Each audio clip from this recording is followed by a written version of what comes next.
अब है मेरे पास laminar flow versus turbulent flow. Laminar flow को स्ट्रीमलाइन फ्लो भी कह दिया जाता है। इससे पहले हमने स्ट्रीमलाइन देखा। स्ट्रीमलाइन क्या था? Path followed by a particle in a steady state condition. Steady state condition में एक पार्टिकल जिस भी पाथ को फॉलो करेगा इन अ फ्लूइड, उस पाथ को मैं बोलता हूँ ये मेरे पास क्या है? स्ट्रीमलाइन। अब है मेरे पास स्ट्रीमलाइन फ्लो। स्ट्रीमलाइन फ्लो या लेमिनर फ्लो सेम है, और इसे बाजू का स्टेडी फ्लो भी कह दिया जाता है। अगर स्टेडी फ्लो आ जाए, लेमिनर फ्लो आ जाए या स्ट्रीमलाइन फ्लो आ जाए तो ये तीनों एक ही। और फिर है मेरे पास टर्बुलेंट फ्लो। अच्छा, लेमिनर फ्लो क्या होता है? देखो, अगर किसी पाइप से पानी बड़े यूनिफॉर्मली या बड़े स्मूथली पास कर रहा है, अगर किसी पाइप से पानी स्मूथली पास कर रहा है तो उस फ्लो को मैं बोलता हूँ laminar flow. Laminar laminar laminar word निकला है लेमिना से, मतलब जो फ्लूइड है वो लेमिना की फॉर्म में बड़े स्मूथली पास करेगा।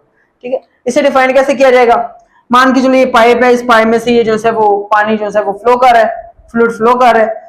यहाँ पे मेरे पास एक पॉइंट पी, इस पॉइंट पी से एक पार्टिकल नंबर 1 जो है फ्लूइड का पार्टिकल 1 जो है वो पास करता है, और पार्टिकल 1 पास करने के बाद इस पाथ को फॉलो करता हुआ गुजर जाता है। पार्टिकल 1 ने पॉइंट पी को पास किया, पार्टिकल 1 ने पॉइंट पी को पास किया और इस पाथ को फॉलो करते हुए यहां से गुजर गया।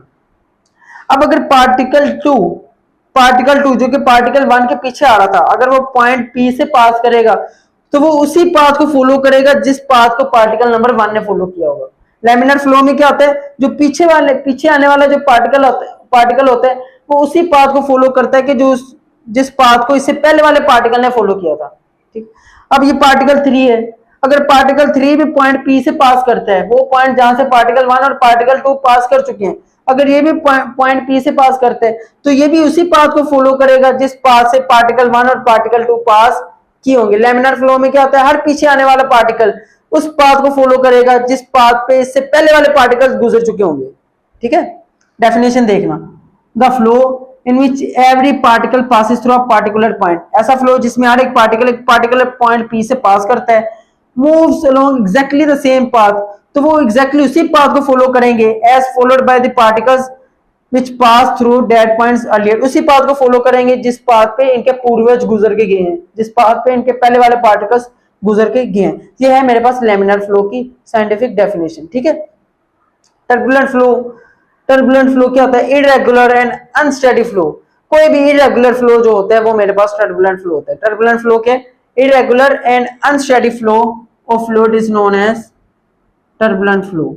फॉर एग्जांपल ये पाइप है, इसमें इरेगुलर पानी जो है वो मूव कर रहा है ऊपर नीचे।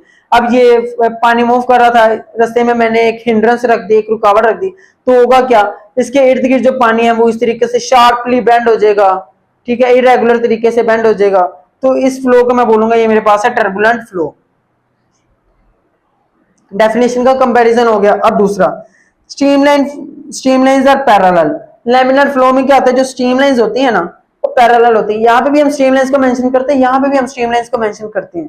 स्ट्रीमलाइन मेरे पास सिंपल पाथ है जो कि एक पार्टिकल फॉलो करेगा under steady state condition. Streamline flow basically मेरे पास लेमिनर फ्लो है। तो स्ट्रीमलाइंस यहाँ पे भी मेंशन होंगे, स्ट्रीमलाइंस वहां पे भी मेंशन होंगी। यहाँ पे जो स्ट्रीमलाइंस है वो क्या होती है? एक दूसरे के साथ पैरेलल होती है। यहाँ पे ये दो स्ट्रीमलाइंस पैरेलल है, किसी भी पॉइंट पे देख लो ना, तो स्ट्रीमलाइन एक दूसरे के साथ पैरेलल होती है। लेकिन यहाँ पे क्या होता है? स्ट्रीमलाइंस बेंड कर जाती हैं एंड ट्विस्ट शार्पली। यहाँ पे जो स्ट्रीमलाइंस होती है वो बेंड करती हैं और शार्पली ट्विस्ट करती हैं। लेकिन कहीं पे भी स्ट्रीमलाइंस एज सच एक दूसरे को कट नहीं करती। ठीक है, तो एक्सप्लिसिटली जो स्ट्रीमलाइंस है वो एक दूसरे को कट या क्रॉस नहीं करती। हमने पहले डिस्कस कर लिया ना, अगर स्ट्रीमलाइन एक दूसरे को कट करेंगे तो हर एक पॉइंट पे पार्टिकल की दो पोजीशन आ रही है, मतलब दो फ्लो की डायरेक्शंस आ रही हैं, तो ये पॉसिबल नहीं है। यहाँ पे स्ट्रीमलाइंस कट नहीं करती, हाँ बेंड करती हैं और शार्पली ट्विस्ट कर जाती हैं। ठीक है, यहाँ पे देखो शार्पली ट्विस्ट कर गई, बेंड कर गई, तो ये होता है यहाँ पे। और यहाँ पे क्या होता है? Flow is steady and smooth. Laminar flow में क्या होता है? बड़ा स्मूथ फ्लो होता है, स्टेडी फ्लो होता है, जबकि स्ट्रीमलाइन फ्लो में अनस्टेडी, डेफिनेशन में ही अनस्टेडी है। ठीक है, unsteady and there are eddies and whirlpools in the motion. Flow unsteady होता है और यहाँ पे तुम लोगों को एडीज बनते हुए देखते हैं, व्हिल पूल्स बवर बनते हुए देखते हैं। और एडीज क्या होते हैं? ये जो शार्पली ट्विस्ट कर जाना है किसी भी ऑब्स्टेकल के पीछे, किसी भी रुकावट के पीछे, अगर मेरे पास फ्लूइड शार्पली ट्विस्ट कर जाए तो इसे मैं बोलते हैं यहाँ पे क्या हो रही है? एडीज फॉर्म हो रही है।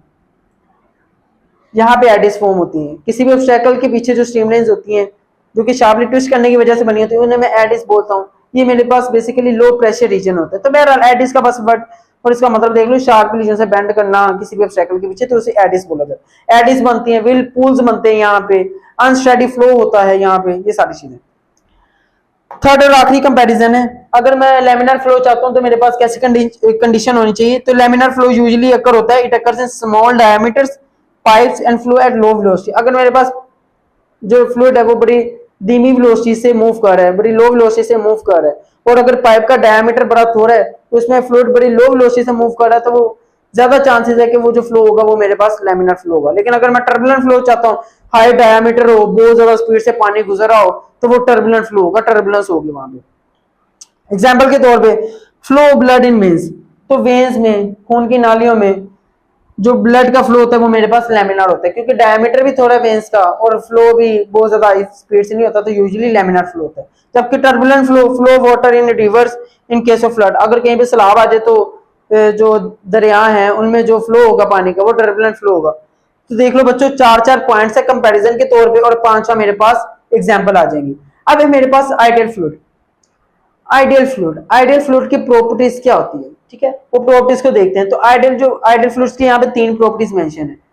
आइडियल का लफ्ज मतलब समझते हो ना, आइडियल ऐसी चीज जिसे हम अप्रोच करना चाहते हैं, जिसे अप्रोच करना मुमकिन तो नहीं है ना, जिसे अचीव करना मुमकिन तो नहीं है, लेकिन हाँ उसकी तरफ जाया जरूर जा सकता है, अप्रोच किया जा सकता है। मतलब एग्जैक्टली उस पॉइंट पे नहीं मैं पहुंच सकता, उसके करीब करीब मैं पहुंच सकता हूँ, ठीक है, आइडियल फ्लूइड। तो इसी वजह से हम चाहते किस टाइप का फ्लूइड चाहते हैं, तो हम जो आइडियल फ्लूइड है उसकी 3 प्रॉपर्टीज यहाँ पे मेंशन है। पहली है the fluid is non viscous. जो आइडियल फ्लूइड होता है वो नॉन विस्कस होता है। विस्कोसिटी क्या होती है, डिफरेंट लेयर्स के दरमियान जो फ्रिक्शनल इफेक्ट होता है उसे विस्कोसिटी बोला जाता है। नॉन विस्कस का मतलब है जो फ्रिक्शनल इफेक्ट है बिटवीन डिफरेंट लेयर्स वो होगा ही नहीं, ठीक है। तो the fluid is non viscous पहली प्रॉपर्टी है। इसका मतलब है the no frictional effect between different layers of fluid. Different layers के दरमियान जो फ्लूइड की डिफरेंट लेयर्स के दरमियान कोई फ्रिक्शन नहीं होगी। इसका मतलब विस्कोसिटी क्या हो, जीरो। अगर किसी फ्लूइड की विस्कोसिटी जीरो है तो वो आइडियल फ्लूइड के लिए पहला कदम होगा। दूसरा क्या है, the fluid is incompressible. Fluid compress ना होना चाहिए। मतलब अगर मेरे पास गैस है तो गैस कंप्रेस हो जाती है ना, गैस कंप्रेस हो जाती है तो वो मेरे पास आइडियल फ्लूइड नहीं होगा। फ्लूइड में सिर्फ लिक्विड नहीं होते, गैसेस भी होती है, तो गैस एयर कंप्रेस हो जाती है, वो मेरे पास आइडियल फ्लूइड नहीं होगा। वाटर काफी हद तक कंप्रेस नहीं होता, लेकिन बहुत ज्यादा फोर्स पे वो भी कंप्रेस हो जाता है, तो वो भी मेरे पास बहुत अच्छी कोई आइडियल फ्लूइड उसे भी नहीं मैं कह सकता। आइडियल फ्लूइड क्या आती है, इनकम्प्रेसिबल। इनकम्प्रेसिबल का मतलब है इनकी डेंसिटी चेंज नहीं होनी चाहिए। डेंसिटी चेंज ना होने का मतलब है कि वॉल्यूम इनका चेंज नहीं होना चाहिए। डेंसिटी मेरे पास होता है मास डिवाइडेड बाय वॉल्यूम। अगर वॉल्यूम चेंज तो डेंसिटी चेंज। मास तो नहीं चेंज होता ना, मास तो कांस्टेंट है। वॉल्यूम कम ज्यादा होगा तो डेंसिटी कम ज्यादा हो जाएगी। गैसेस में वॉल्यूम कम ज्यादा हो जाता है, डेंसिटी भी अफेक्ट कर जाती है। लेकिन आइडियल फ्लूइड इनकम्प्रेसिबल होना चाहिए, मतलब उसका वॉल्यूम कम ज्यादा नहीं होना चाहिए। कम ज्यादा ना होने का मतलब density remains constant, density constant रहनी चाहिए। और तीसरा है the fluid motion is steady. जब भी आइडियल फ्लूइड फ्लो करे तो वो स्टेडी स्टेट में फ्लो करे, मतलब ऐसा फ्लो कि जो कि टाइम के रिस्पेक्टिव से किसी पर्टिकुलर क्रॉस सेक्शन पे चेंज ना हो, जैसे कि हमने स्टेडी फ्लो में डिस्कस कर लिया। तो बच्चों ये इंपॉर्टेंट था, हमने डिफरेंशिएशन देख लिया, आइडियल फ्लूइड देख लिया। अब वॉल्यूम फ्लो रेट है, काफी लेंथी टॉपिक था और इसका लास्ट पोर्शन है वॉल्यूम फ्लो रेट, उसे डिस्कस करते हैं और एट द एंड ये चैप्टर, ये इनफैक्ट टॉपिक जो है वो कंप्लीट हो जाएगा। इन सारी चीजों को नोट डाउन कर लो।